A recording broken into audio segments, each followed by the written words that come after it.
Hey everybody, welcome back to the channel. Today we got another one for you, Sabaton Army. We're going to be checking out Reign of Terror. Yesterday I released Panzer Battalion, which talked about the armored invasion of Iraq, and I wanted to wrap up this weekend with checking out the Reign of Terror video, which is also about the invasion of Iraq, so we'll kind of knock both these out this weekend.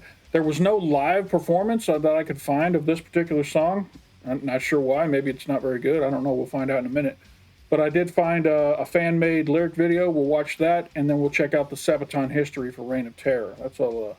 That's how we'll handle this today. So I'm going to jump into this now.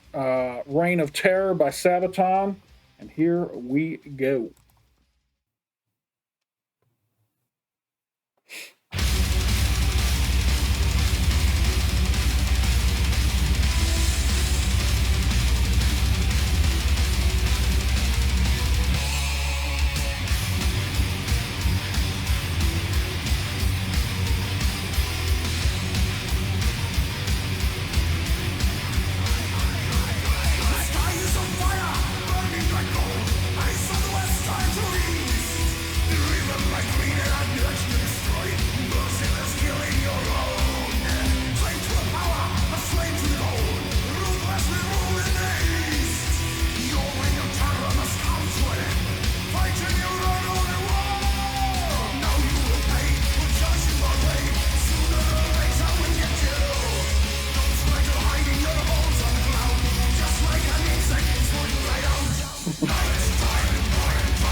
Maybe I can see why this didn't have a live performance. This song's kind of sloppy. I don't know if that's a fair assessment. That's one thing I have found with some Sabaton songs is sometimes the lyrics don't rhyme. The rhyming schemes don't line up very well. This is one of those songs. And it throws me off as a listener when I'm listening to a song when the rhyme schemes don't line up correctly. This almost feels like someone reading let's just say a magazine article or news article along with a heavy metal beat behind it, because what they're saying isn't really lyrically pleasing to the ear. Maybe maybe I'm alone on this. Let me know. Eat me up in the comments. But maybe this is I'm assuming this was released around the same time that Panzer Battalion was released, which is weird because Panzer Battalion was a little cleaner, well, a lot cleaner, well written. Everything, the rhyme schemes didn't pull me out of the song, and that's what's happening here. Is the rhyme schemes not working like they're supposed to, are pulling me out of the song every time it happens. There'll be a first verse setup, and then the second verse, because it doesn't set up with the first verse, it triggers a switch in my head that says, no, that didn't sound as clean as it could have. So we'll continue to listen through it and see what happens here.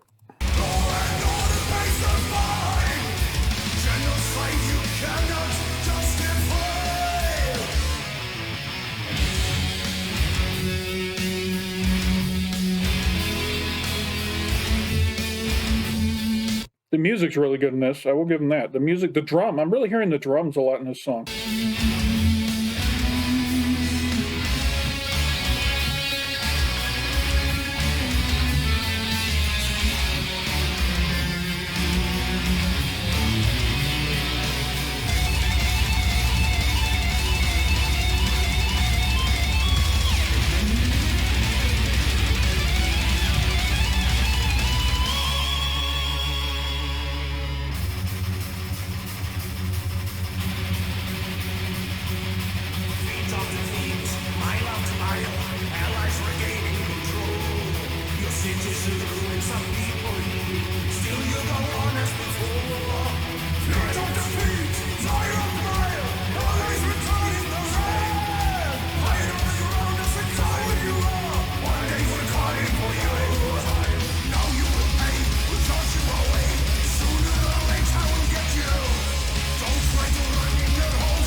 All right. Thanks to Ghost Dog 780430 for putting together that lyric video. Appreciate that. Let's jump over and check out the Sabaton history. It should be very similar to what we saw in Panzer Battalion, I'm sure, but this might focus a little more on maybe the air assault. I'm not sure. So this is Reign of Terror, Operation Desert Storm, Sabaton history number 43.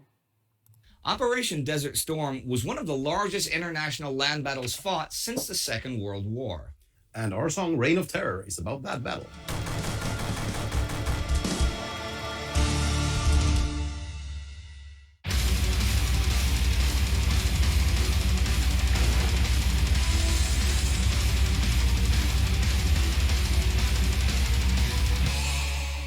Between 1980 and 1988, the war between Iran and Iraq raged in the Persian Gulf, and it was a terrible, merciless war, with poison gas used against civilians and child soldiers fighting and dying by the thousands.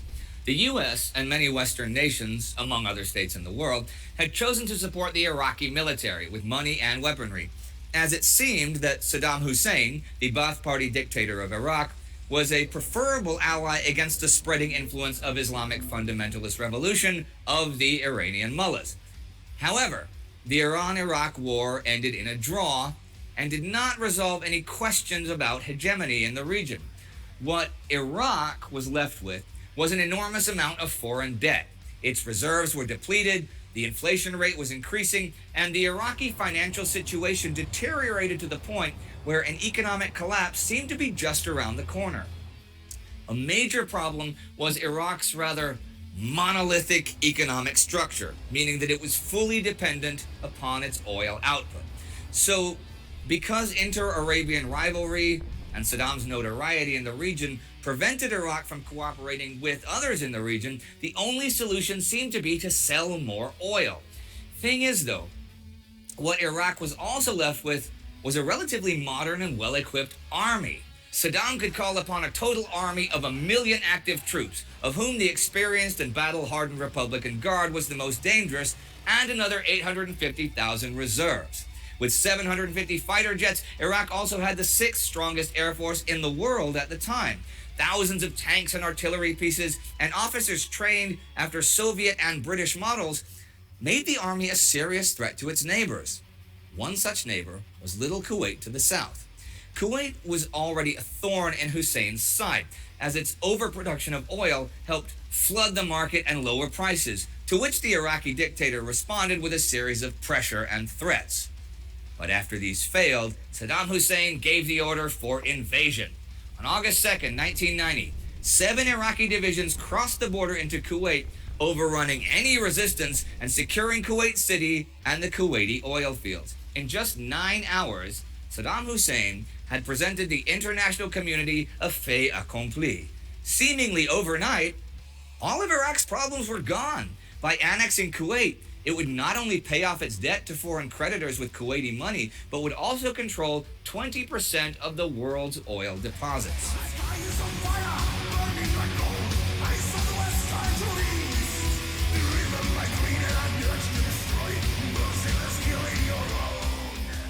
While the rest of the world was stunned by Hussein's unpredictability, Iraqi forces marched to the border with Saudi Arabia. Now confronted with the possibility that Iraq might continue its offensive and incorporate the Saudi oil fields and strategic airports as well, the whole international community got together to act. Saddam's attack against the integrity and the sovereignty of the Kuwaiti state did not only bring about a Western anti-Iraq coalition, it also agitated fellow Arabian countries as well, and even the Soviet Union, busy at the time with what would turn out to be its dissolution, approved of intervention. While the U.S. bolstered the defenses of their partners in the region, the UN Security Council made it clear that Saddam's invasion would have direct consequences. Already that month, UN resolutions went into effect, and on November 9th, American President George Bush ordered 200,000 troops to the Gulf, a number that would increase to 540,000. Phase 1 had already begun, Operation Desert Shield, by building a defensive belt at the Saudi Arabian border with Patriot missiles and long-range artillery. The coalition forces from 34 nations could deter any Iraqi attack while still reinforcing and building up. Phase 2 would be Operation Desert Storm.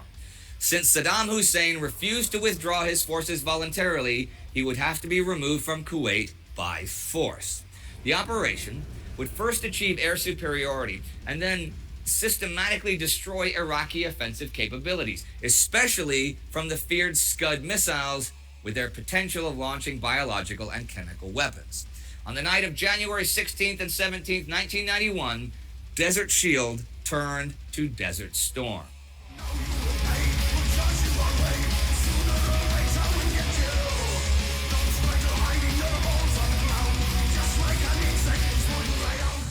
Massive coalition aircraft attacks from the airfields in Saudi Arabia and a barrage of 220 cruise missiles destroyed the Iraqi early warning systems and anti-aircraft batteries. Modern coalition jets with computerized target systems obliterated the inferior Iraqi Air Force and most of its airfields and communication systems. On January 25th, though, Saddam Hussein retaliated by opening the crude oil depository at Nuba Ak Ahmadi into the Gulf and setting 600 oil production facilities and tankers ablaze. This was a new form of ecological warfare with disastrous consequences for the environment, but it was actually mostly a political statement. Saddam wanted to hit the West where it hurt the most. On February 17th, the battlefield preparations began. The clearing of mines, the artillery bombardments on Iraqi strongpoints, and the destruction of the last remaining logistical capabilities took 38 days. Now, with most of the Iraqi Air Force and command systems destroyed, the coalition Air Force changed their targets to ground forces. Now, this was a battle the Iraqi soldiers could not hope to counter. At its end, the Iraqi ground forces were weakened by up to 50%, and as many as 4,000 tanks and armored vehicles, as well as 1,000 heavy artillery pieces, had been destroyed. The intense tactical bombing incapacitated many Iraqi units, while the further strategic bombing from U.S. Navy and Marine Corps aircraft off the coast destroyed Iraqi infrastructure. Now, with the enemy weakened to such an extent that only light casualties could be expected, the ground war could finally begin. Way more than half of Iraq's overall strength had been completely wiped out. By feigning a frontal attack between the coast and Minagish, the remaining Iraqi forces were tied down all along the Wadi al-Batin. After artillery punched gaps into the final Iraqi anti-tank barriers, large columns of armored vehicles drove towards the entrenched Iraqi forces on the left flank of the Wadi al-Batin. Leading the way was the 1st U.S. Cavalry Division, supported by attack helicopters, while special ops and paratroopers were dropped behind the lines. The morale of the regular Iraqi forces was by now really low. They'd been abandoned by their leadership in trenches for months. They were constantly short of water. They even resorted to cannibalizing their own tanks and vehicles to make lamps and heating equipment for their bunkers. They often offered little resistance after the first shots and surrendered. Soon, a coalition bridgehead of 15 kilometers was achieved, which would be extended to 70 already by the evening. While the right Iraqi flank was tied down by Syrian, Egyptian, British, and U.S. Marine Corps divisions, a forceful left hook was to punch through the Iraqi lines and then turn to the east and outflank and trap the Iraqi forces. Counterattacks by the remaining tank divisions of the Republican Guard were repulsed with relative ease by superior anti-tank measures of the coalition forces. The outdated T-72 tank was no match for the main American and British battle tanks, like the M1A1 with its better range, fire control, and armor-bursting ammunition. Apache AH-64s with night vision and laser-controlled Maverick or Hellfire missiles, they made short work of hidden or entrenched tanks. In short, it wasn't much of a battle, and 4 Iraqi divisions were completely overrun, more than 14,500 prisoners taken.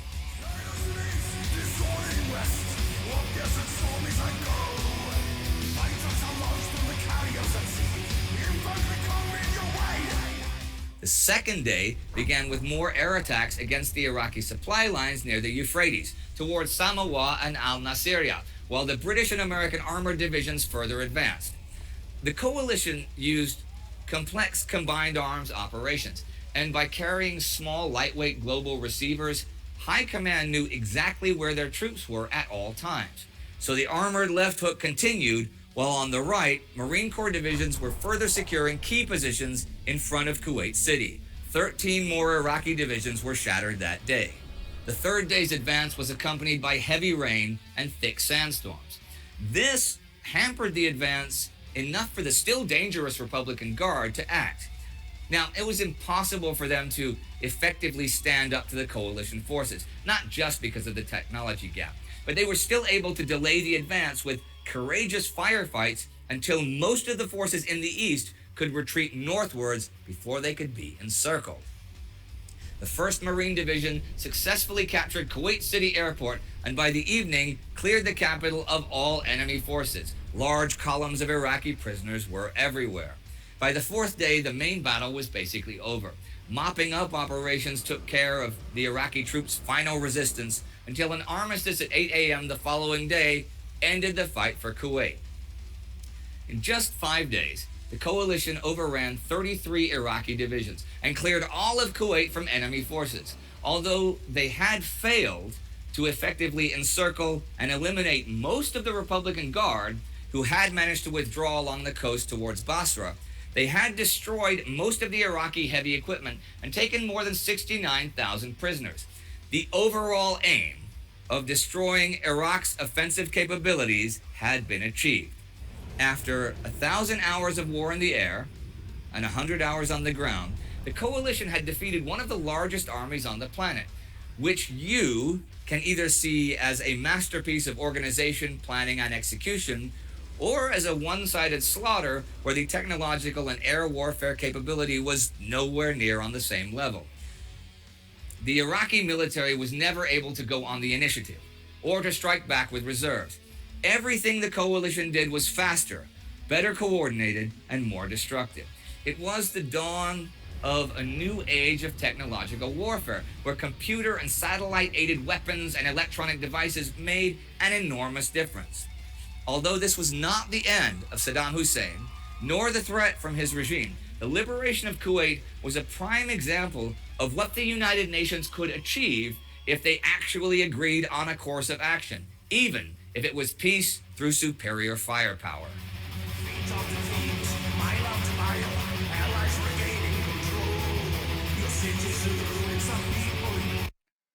So I instantly have a flashback to the song that I reacted to a couple weeks ago, "The Price of a Mile" by Sabaton, and how they sat there forever in those muddy marshes and swamps fighting a conventional war that cost, what was it, 700,000 lives for 6 miles worth of land. How things have changed at this point. This was in the 90s, right? That this operation doesn't. 1990 and 1991 was when this happened. Let's see, how old was I in 91? I was just getting ready to graduate high school. So this was happening then. My father was still in the military, in the Air Force. Where were we stationed? We had to have been stationed in Nellis Air Force Base in Las Vegas, was where we were living. And like I say, this what a difference between the price of a mile versus how quickly something can be done if you have superior firepower and technology on your side. You can make it. This was what, a 5-day major offensive that pretty much was done. And I would guess that they had more people surrender than they had actually get killed by the enemy. Enemy forces more surrendered than actually got killed. I'd have to look that up, but I might be wrong. But they said they had like 60,000 people surrender. It's just an interesting dichotomy between the two times on how war is fought. So that's all I wanted to say. Okay, Reign of Terror. Now it's interesting when we cover songs that are about more recent history, I suppose. For many of us, living memory. So, well, tell us a little bit about that, about choosing these topics. It's pretty tricky actually, because we found that whenever we're talking about current events, there's a very big risk of bias thanks to media and everything. So we try to avoid it these days. I mean, this is back in 2004 or something. We recorded this album, and I don't think we would have done it again, or do something that recent, now. Okay. Because I mean, obviously, when we did this, then and wrote the song, it was about 10 years since it happened.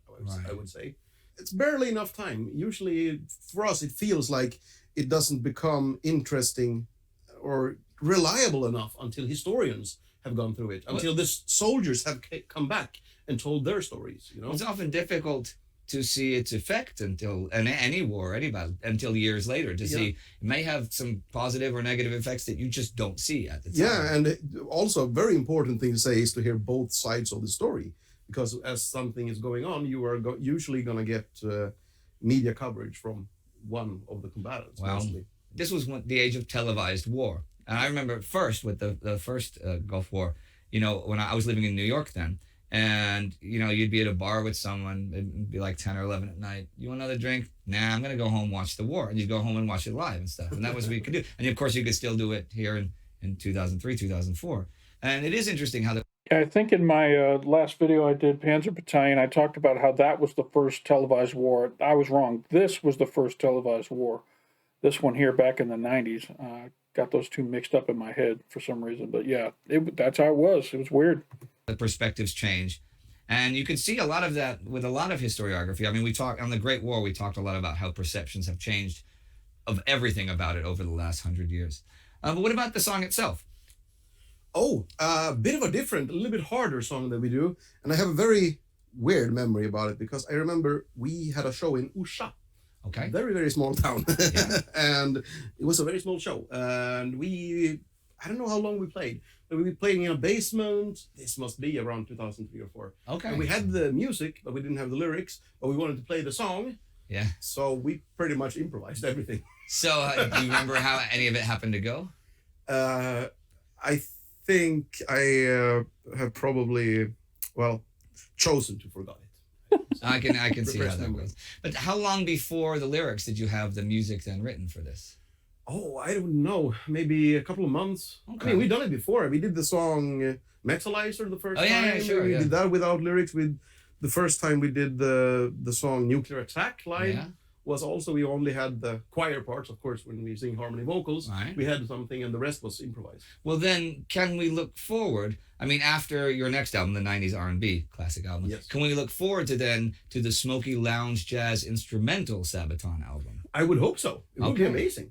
I learned so much just doing this, and I get the news. I mean, this is going to come out, weeks after we shoot this. I get the news that you're going to do a smoky lounge jazz instrumental album before we should ask these guys what they want, actually. After this 90s R&B album, because that's definite. Yeah, obviously. But you guys, seriously, out of all strange music styles, let's say everything from jazz lounge stuff to R&B to country, whatever it is, or like hardcore techno. Gregorian chants. What weird music style would you like to hear a Sabaton song done? I want to hear a Sabaton country song. I'd like to see you guys do like a klezmer.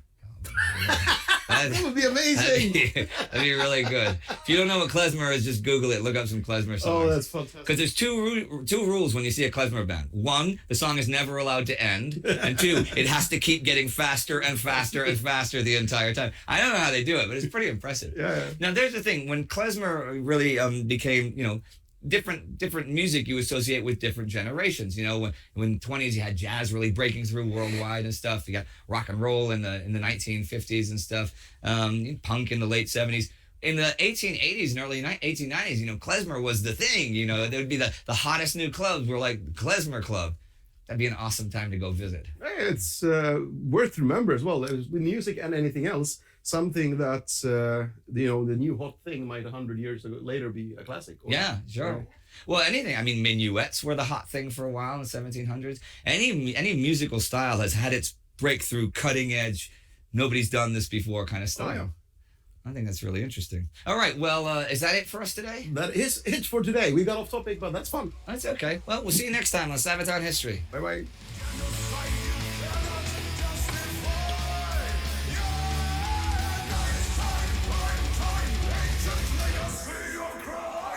All right, and here's some cool stuff going. We're gonna do our older albums with the History Channel editions. That's got indie speaking. It's cool as... I can't say that word. Anyway, you should become a Patreon because then you can get that stuff. See you soon. All right. So I'm going to be completely honest. This is not one of my favorite Sabaton songs, and it's mostly because of the fact that the rhyming schemes don't line up like they should, and it's kind of hard to sing along to if the rhyming schemes don't line up. It's an important song. It tells the story of you know, what happened during Desert Storm, and for those of us who are alive during that, you know, it's good to always remember that history. And it also showed, you know, a side of warfare that was different than most of the wars prior to that time in history. So, but yeah, Reign of Terror is not going to go on my playlist. It's just kind of I feel like it's an unfinished song, if that's fair. I don't know. It doesn't have a catchy. The music was great. But the lyrics on it just seem like they're unfinished. Anyway. That's my honest opinion. Hate me in the comments for it. It's all good. If you did like this reaction video, give me a like down below. If you want to become a subscriber, hit that subscribe button down below. And if you'd like to join the Patreon, there's a link up here in the corner. There's also one down in the description. That's all I got for today's video. So, hey, appreciate you stopping by. And don't forget to come on back.